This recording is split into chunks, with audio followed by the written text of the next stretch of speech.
கவிதைகளில் உள்ளிருக்கும் துடிப்புகளை கேள், அவை விரும்பும் இடத்துக்கு உன்னை அழைத்துச் செல்லட்டும். அவை விரும்பும் இடத்துக்கு உன்னை அழைத்துச் செல்லட்டும். உனக்கென விடுக்கும் சமிக்கைகளை தொடர்ந்து கொண்டே இரு. உனக்கென விடுக்கும் சமிக்கைகளை தொடர்ந்து கொண்டே இரு. அதன் அருகாமையை ஒருபோதும் நழுவ விடாதே. அதன் அருகாமையை ஒருபோதும் நழுவ விடாதே. மிகச் சிறப்பாக சென்னை இலக்கிய திருவிழாவை ஏற்பாடு செய்து நடத்தி கொண்டிருக்கிற தமிழ்நாடு அரசினுடைய நூலகத்துறைக்கும் தமிழ் வளர்ச்சித்துறைக்கும் கலை பண்பாட்டுத்துறைக்கும் இங்கே இந்த அமர்விலே அமர்ந்து இதை நெறிப்படுத்தி கொண்டிருக்கிற இணை இயக்குனர் அவர்களுக்கும் அலுவல் பெருமக்களுக்கும் இந்த அரங்கத்திலே இருக்கக்கூடிய மாணவர்களுக்கும் சுவைஞர்களுக்கும் என்னுடைய அன்பான வணக்கங்களை நான் தெரிவித்துக் கொள்வதிலே மகிழ்ச்சி அடைகிறேன். இது ஒரு அற்புதமான தருணம்.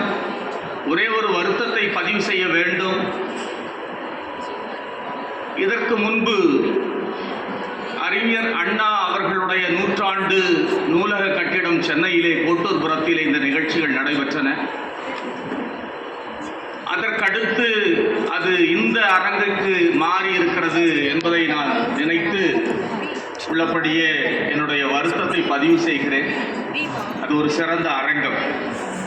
ஆனால் இன்னொரு வகையிலே மகிழ்ச்சியாக இருக்கிறது. காஞ்சிபுரத்திலே இருக்கக்கூடிய மாணவர்கள், இங்கே இருக்கக்கூடிய இலக்கிய சுவைஞர்கள் இங்கே பங்கேற்று உரைகளை கேட்பார்கள், ஆளுமைகளை சந்திப்பார்கள் என்பதிலே எனக்கு ஒரு பெரிய மகிழ்ச்சி உருவாகிறது.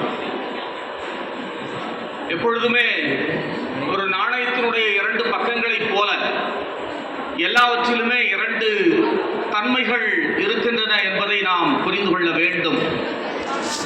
அதை போலத்தான் இந்த நிகழ்ச்சியினுடைய ஏற்பாடும் இருக்கிறது என்று நான் நினைக்கிறேன்.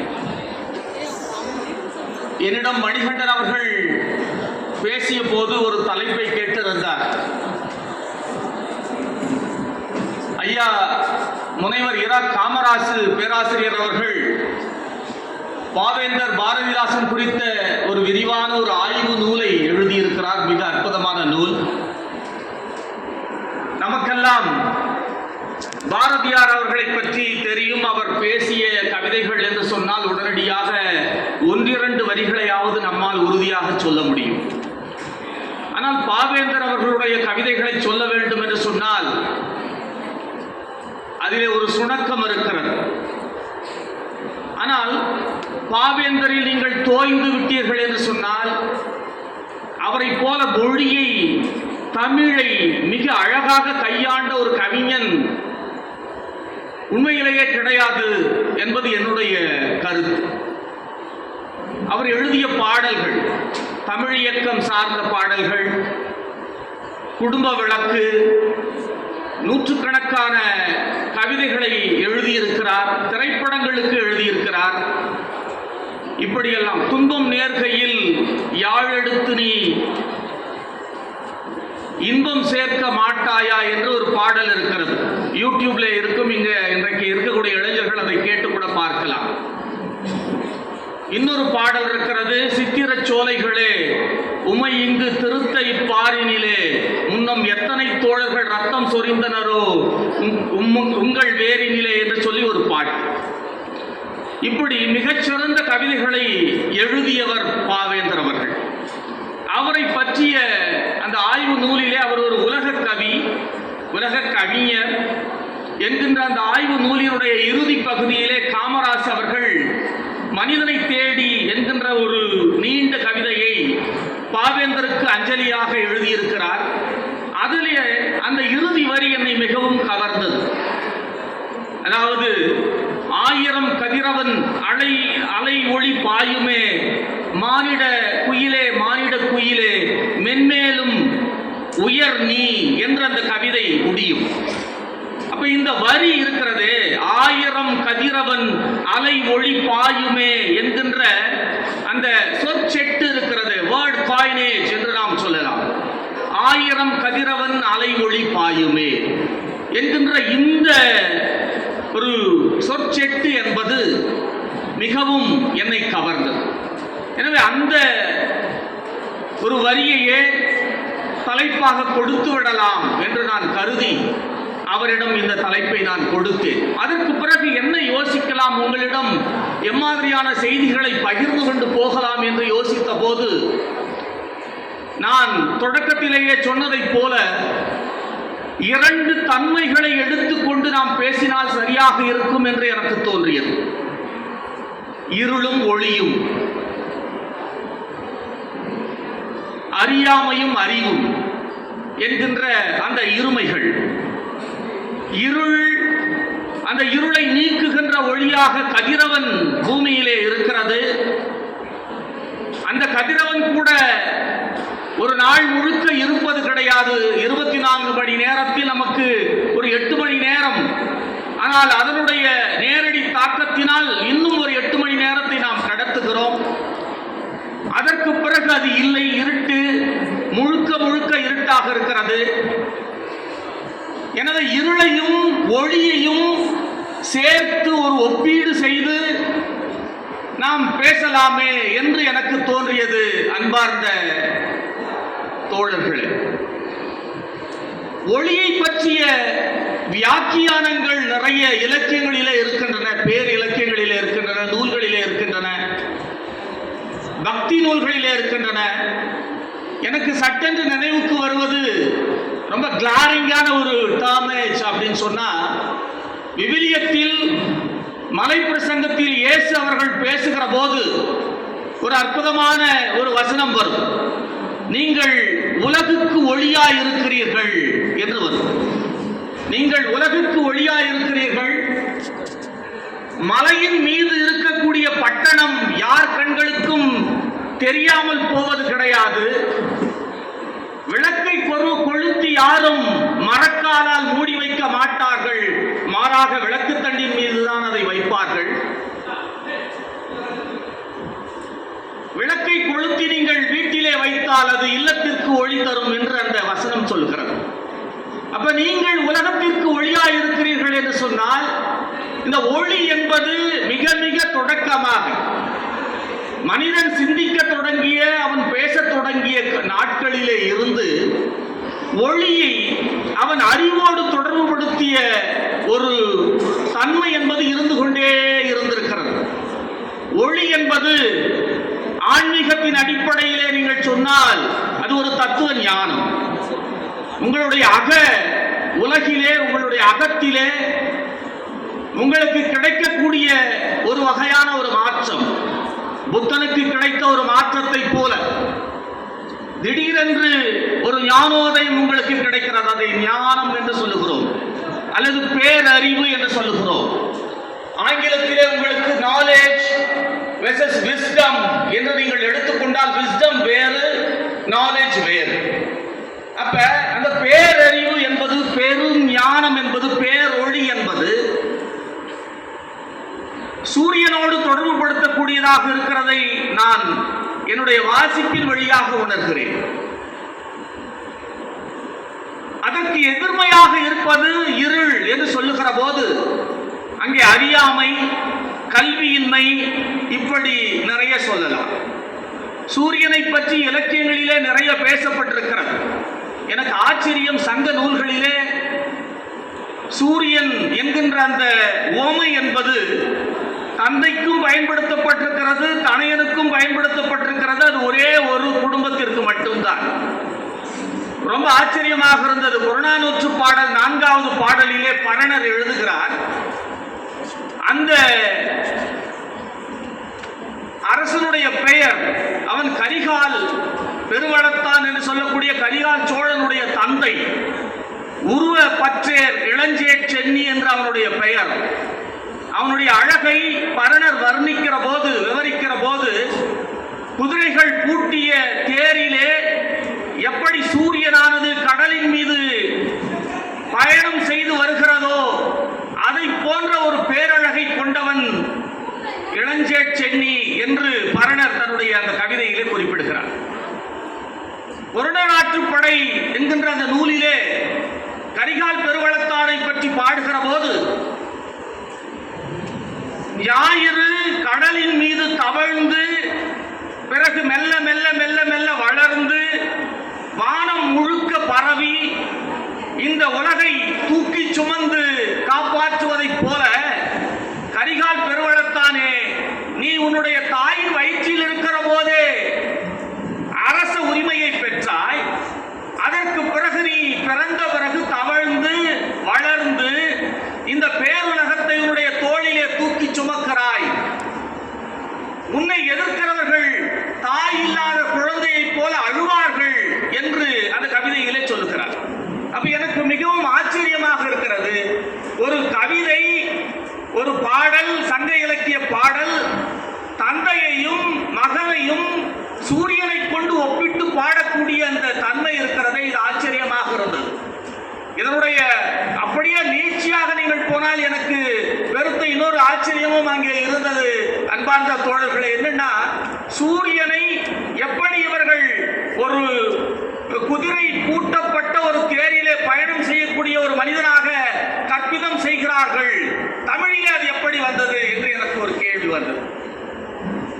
பிறகு கொஞ்சம் நூல்களை புரட்டிய போது கிரேக்க தொன்மத்திலே இருந்து அது வருகிறது. கிரேக்கத்திலே ஹீலியஸ் என்று சொல்லி சூரிய கடவுளுக்கு பெயர் அப்பலோ என்று அவனுடைய மகன், அவன் தந்தையினுடைய சொல்லை கேளாமல் குதிரை பூட்டிய அந்த வண்டியிலே தான் கடலின் மீது பயணம் செய்கிறான் என்று அந்த புராணம் சொல்லுகிறது. அப்ப தொடக்க காலத்திலே இருந்தவர்கள் ஒரே மாதிரியாகத்தான் சிந்தித்திருக்கிறார்கள் என்பது நமக்கு தோன்றியது. அன்பார்ந்த தோழர்களே, அப்ப இந்த சூரியன் என்பது ஒரு ஒளியினுடைய ஒரு பிரதிநிதி குறியீடு என்று வருகிற போது, அது ஒளி தருகிற போது எல்லாவற்றிற்கும் சமமான ஒளி கிடைக்கிறதா என்று சொன்னால் உண்மையிலேயே அறிவியலில் நமக்கு பெரிய ஆச்சரியங்கள் காத்து கொண்டிருக்கின்றன. சூரியனிடமிருந்து பூமிக்கு ஒளி வருவதற்கு சற்றேறக்குறைய 8.3 நிமிடங்கள் ஆகிறது என்பது உங்களுக்கு தெரியும். இங்க இருக்கக்கூடிய மாணவர்கள் அதை படித்திருப்பீர்கள் அறிவியலிலே. பால்வழி திரளிலே இது இருக்கிறது.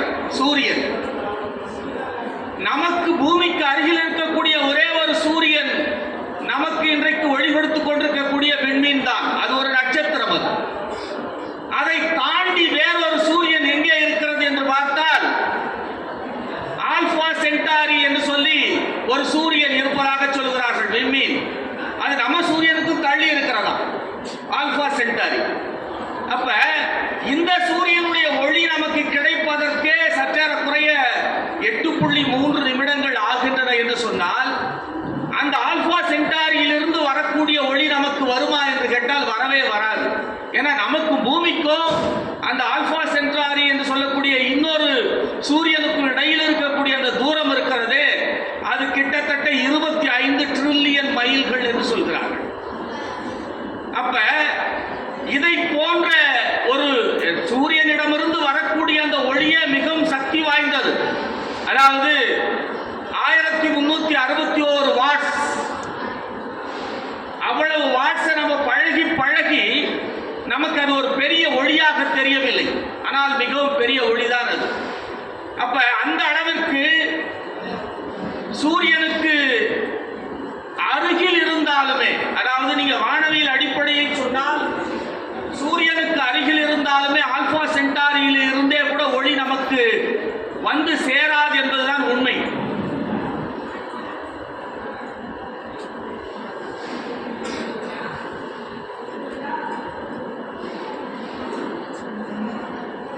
ஒளி என்கின்ற அந்த ஞானத்தை பெறுவதற்கான அந்த பயணத்தையும் நான் இதனோடு தான் ஒப்பிட விரும்புகிறேன். அன்பார்ந்த தோழர்களே, எதற்காக இந்த அறிவியல் செய்தியை நான் சொல்லுகிறேன் என்று சொன்னால், இவ்வளவு சக்தி வாய்ந்த சூரியன் பூமியிலே ஒளியை தந்தாலும் கூட நீங்கள் கொஞ்சம் புவியியலின் அடிப்படையிலே நீங்கள் புரட்டி பார்த்தீர்கள் என்று சொன்னால், மாதத்திலே வருடத்திலே 1 மாதம் வரைக்கும் சூரியனே நுழையாத நாடுகளெல்லாம் இருக்கின்றன. கனடா, அமெரிக்கா போன்ற பகுதிகளிலே, துருவ பகுதிகளிலே சூரிய ஒளியே படாமல் 30 நாட்கள் அல்லது 3 மாதங்கள் எல்லாம் இருக்கக்கூடிய நாடுகள் எல்லாம் இருக்கின்றன. அப்ப ஒளி என்பது, ஞானம் என்பது கிடைக்கின்ற இடத்தில் இருந்தாலும் அதை தேடி போகிறவர்களுக்கு தான் கிடைக்கிறது, அல்லது எல்லோருக்கும் கிடைப்பதில்லை என்கின்ற ஒரு கருத்தை இதனோடு நான் ஒப்பிட்டுக் கொள்ளலாம் என்று பார்க்கிறேன். இன்னொரு சுவாரஸ்யமான ஒரு செய்தி, யோசிக்கக்கூடிய ஒரு செய்தியாக இருந்தது.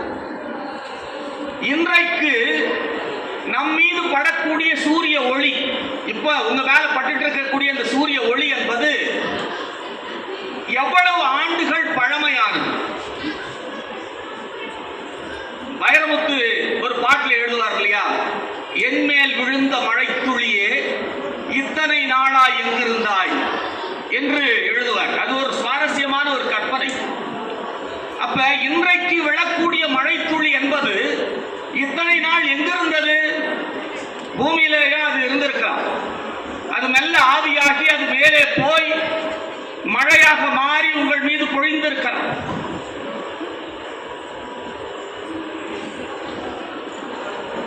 அப்ப இதை போன்ற ஒரு அந்த கற்பனை. அப்ப எனக்கு பெரிய ஆச்சரியமாக இருந்தது என்ன அப்படின்னு சொன்னா, சூரியனுடைய அந்த நடு மையத்திலே இருந்து புறப்படக்கூடிய ஒளி என்பது அதனுடைய மேல் புறத்திற்கு வந்த பிறகுதான் நமக்கு வந்து சேருகிறது. அப்போ பூமியினுடைய அந்த சூரியனுடைய மைய புறத்திலே இருந்து, மைய பகுதியிலே இருந்து புறப்படக்கூடிய அந்த ஒளி என்பது சற்றேறக்குறைய 10,000 ஆண்டுகள் பயணம் செய்கிறதாம் சூரியனுக்குள்ளேயே. 10,000 ஆண்டுகள் மட்டுமின்றி 1,70,000 ஆண்டுகள் என்றும் சொல்லுகிறார்கள். அந்த அளவுக்கு அது பயணம் செய்து அதற்கு பிறகு மேலே வந்து அதற்கு பிறகுதான் நம்மிடம் வந்து சேருகிறது என்று சொல்லுகிறார்கள். இப்படி வந்து சேரக்கூடிய அந்த ஒளியினால் தான் இந்த உலகமே இன்றைக்கு உயிர்த்திருக்கிறது என்று நம்மால் புரிந்து கொள்ள முடியும். அறிவியல் மாணவர்களுக்கு தெரியும், ஒளிச்சேர்க்கையின் அடிப்படையில் தான் நாம் உயிர் வாழ்ந்து கொண்டிருக்கிறோம். அப்படி என்று சொன்னால் நாம் ஒளியையே தான் புசித்துக் கொண்டிருக்கிறோம், ஒளியையே தான் சாப்பிட்டுக் கொண்டிருக்கிறோம் என்று நாம் கருதி கொள்ளலாம். அப்ப கல்வி என்பது, அறிவு என்பது, ஞானம் என்பது இப்படித்தான் நமக்கு கிடைக்கிறது. அது மிகவும் சிறந்தது, ஆனால் எல்லோருக்கும் கிடைத்ததில்லை என்பது அடிப்படை ஒரு உண்மை. அன்பார்ந்த நண்பர்களே, உலகின் பல பகுதிகளிலே இருக்கக்கூடிய மக்கள் எல்லோருமே படிக்கவில்லை. தமிழ்நாட்டிலே இருக்கக்கூடியவர்களும் கூட, இந்தியாவிலே இருக்கக்கூடியவர்களும் கூட எல்லோரும் படிக்கவில்லை. இந்து சமூகம் எல்லோரும் படிக்கக்கூடாது என்று சொன்னது.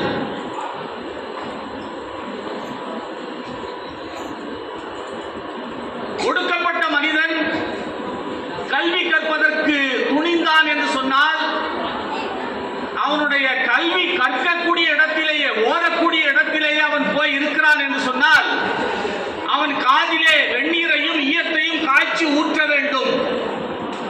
ஒருவேளை தவறுதலாக அவன் கற்றுக்கொண்டு அதை சொல்லுகிறான் என்று சொன்னால் அவனுடைய நாக்கை வெட்டிவிட வேண்டும் என்றெல்லாம் நமக்கு குறிப்புகள் இருக்கின்றன. உங்களுக்கு ராமாயணத்திலிருந்து ஒரு கதை சொல்லணும். வால்மீகி ராமாயணம். ராமன் அரசனாக இருக்கிறான். அவனுடைய ஊருக்கு பக்கத்திலே, அயோத்திக்கு பக்கத்திலே காட்டிலே ஒருவன் தவம் இயற்றிக் கொண்டிருக்கிறான். நிறைய குழந்தைகள் சாகிறார்கள். போய் ராமனிடம் புகார் சொல்கிறார்கள். யாரோ செய்யக்கூடாத ஒன்றை செய்கிறார்கள், அதனால் தான் குழந்தைகள் இறக்கிறார்கள் என்று சொல்லி. உடனே இவன் தேடி சென்று காட்டுக்குள் போய் பார்க்கிறான். ஒருவன் தலைகீழாக தவம் ஏற்றிக் கொண்டிருக்கிறான். ராமன் அவனிடம் கேட்கிறான், உன்னுடைய பெயர் என்ன? என்னுடைய பெயர் சம்புகன். நீ எந்த குலத்தை சேர்ந்தவன்? நான் சூத்திர குலத்தை சேர்ந்தவன். சூத்திரன் தவம் ஏற்றக்கூடாது என்று உனக்கு தெரியாதா என்று சொல்லிவிட்டு சடார் என்று தன்னுடைய வாளை உருவி சம்புகனுடைய தலையை அங்கேயே கொய்து விடுகிறான். ராமனுடைய நீதி பரிபாலனம் என்பது இதுதான். இந்தியா அப்படித்தான் இருந்தது. ஆனால் இதையெல்லாம் மாற்றி இந்தியாவில் இருக்கக்கூடிய ஒடுக்கப்பட்ட மக்கள் படிக்க வேண்டும், எல்லோரும் படிக்க வேண்டும் என்று சொன்னது நம்முடைய தமிழ்நாடு. தமிழ்நாட்டிலே இருக்கக்கூடிய கல்வி நிலையங்களிலேயே மிகவும் பழைய கல்வி நிலையம் என்று நீங்கள்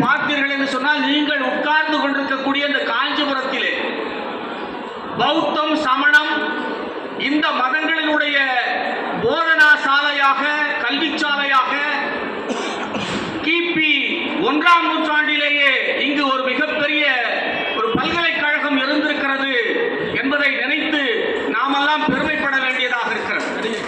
நாளந்தா, தட்சசீலம் போன்ற பல்கலைக்கழகங்கள் இந்தியாவிலே இருந்தன. பௌத்த சமண கல்வியை கற்றுத் தருவதற்காக அன்றைக்கு அவை நிறுவப்பட்டன. நீங்க அங்க கூட பாருங்க, பௌத்தம் சமணம் என்பது வேறு வகையான சிந்தனை முறையை கொண்டது. அதனால்தான் அவர்கள் தங்கக்கூடிய இடங்களை பள்ளிகள் என்று சொன்னார்கள்.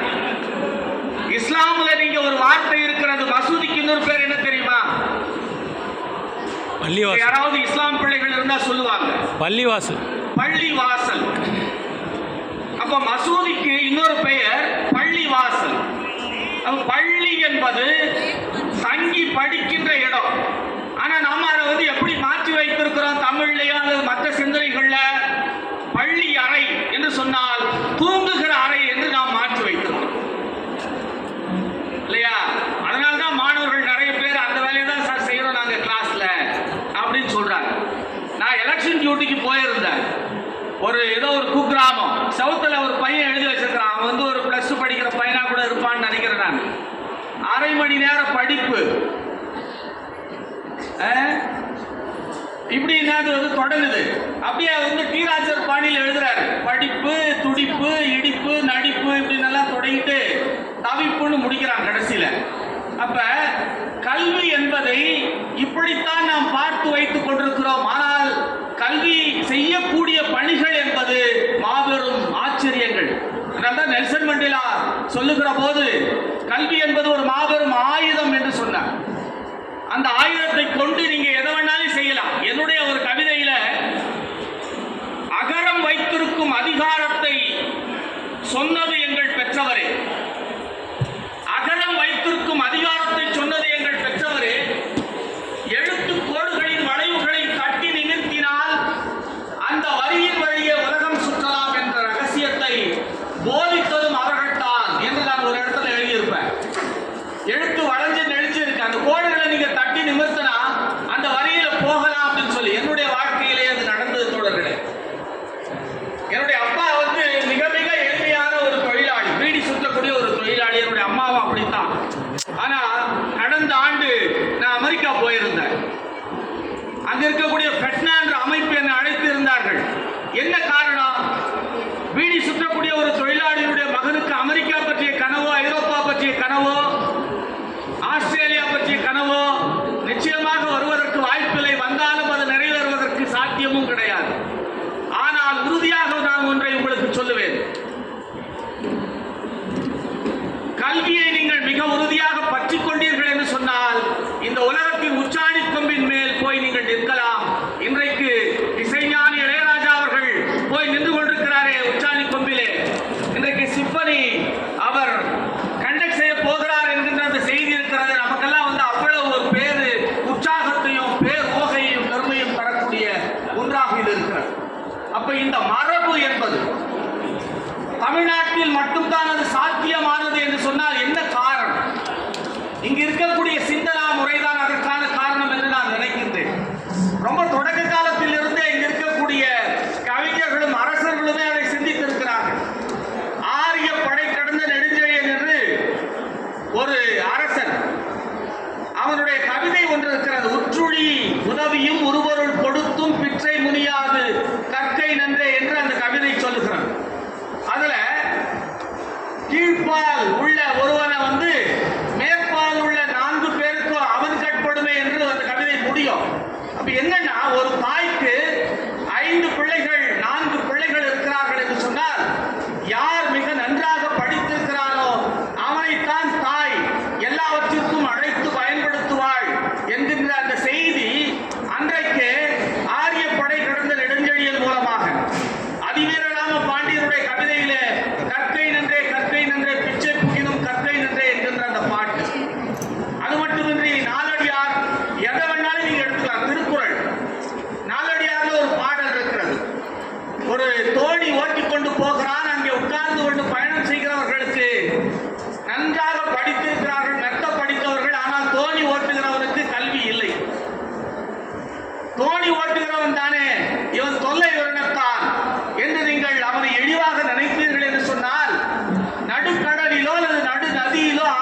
போய் நீங்கள் தத்தளிக்கிற போது அவன்தான் உங்களை காப்பாற்றுவதற்கு வருவான். அப்படித்தான் கல்வி உங்களை காப்பாற்றும் என்று அந்த நாலடியார் பாடலிலே நமக்கு செய்திகள் கிடைக்கின்றன.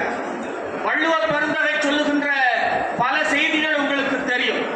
அப்ப கல்வி இருக்கக்கூடிய இடம்தான் வெளிச்சம் இருக்கின்ற ஒரு இடம், ஒளி இருக்கின்ற இடம் என்பதை நாம் புரிந்து கொள்ள முடியும். தமிழ்நாட்டிலே அந்த மரபு என்று நான் சொன்னேன். ஒரே ஒரு 2-3 வரலாற்று செய்திகளை நான் உங்களுக்கு நினைவுபடுத்த வேண்டும். கம்யூனல் கவர்மெண்ட் ஆர்டர் என்று சொல்லி தமிழ்நாட்டிலே நீதி கட்சி ஆட்சிக்கு இருந்த போது 1927ஆம் ஆண்டு ஒரு ஆணையை பிறப்பித்தார்கள். 1927 நீதி கட்சி ஆட்சியிலே அப்பொழுது இருக்கிறது.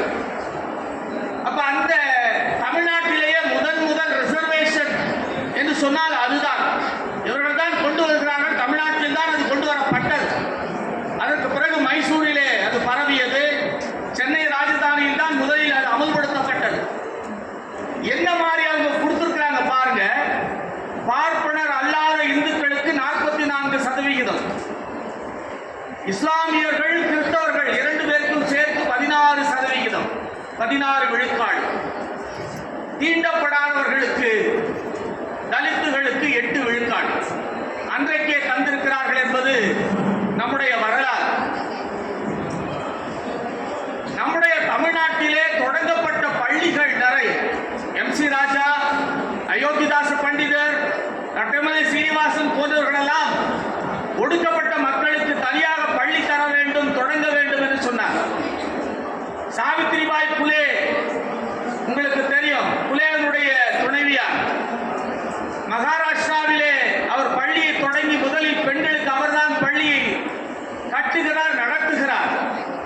அந்த அம்மையார் வந்து பள்ளிக்கூடத்திற்கு போகிற போது காரணம் என்னன்னு சொன்னா, அன்றைக்கு பெண்களை யாருமே படிக்கிறதுக்கு அனுப்பவே இல்லை. இன்னும் வினோதமான பழக்கங்கள் எல்லாமே இருந்ததா. ஜோதிராவ் புலேனுடைய அந்த வரலாற்றை படிக்கிற போது நமக்கு தெரிகிறது என்னன்னு சொன்னா, எழுத்தே படிக்க கூடாதான், அது வந்து தீட்டு அப்படின்னு அவ சொல்லி வச்சிருக்கா. நம்மால் வந்து அதை உடனடியாக கேட்கலாம். மற்றவர்கள் ஒரு ஏழை சொன்னாலும் கேட்க மாட்டோம்.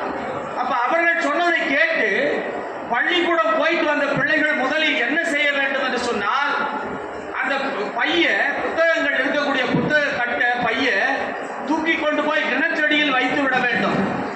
அங்கேயே தண்ணீரை கொண்டு குளித்து விட்டு தீட்டு கழித்துக் கொண்டு அதற்கு பிறகுதான் வீட்டுக்குள்ளே அவர்கள் நுழைய வேண்டும். இப்படியான ஒரு சூழல் அன்றைக்கு இருந்திருக்கிறது. அந்த காலகட்டத்தில் தான் ஜோதிராவ் புலே அவர்கள் பள்ளியை தொடங்குகிறார். ஆனால் அந்த பள்ளிக்கு பெண்களை யாரும் அனுப்பவில்லை. அதனால் தன்னுடைய மனைவியையே ஆசிரியராக மாற்றுகிறார். அவர்கள் தினந்தோறும் பள்ளிக்கு நடந்து போகிற போது செருப்பையும் முரத்தையும் துடைப்பத்தையும் சாணியையும் மலத்தையும் அந்த பெண்ணின் மீது வீசி எறிகிறார்கள்.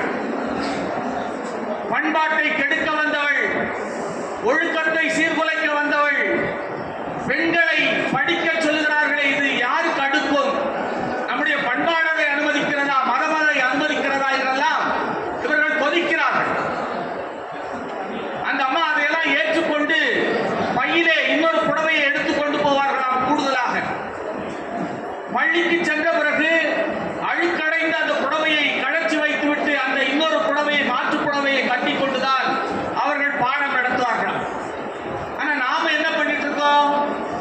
சாவித்திரிபாய்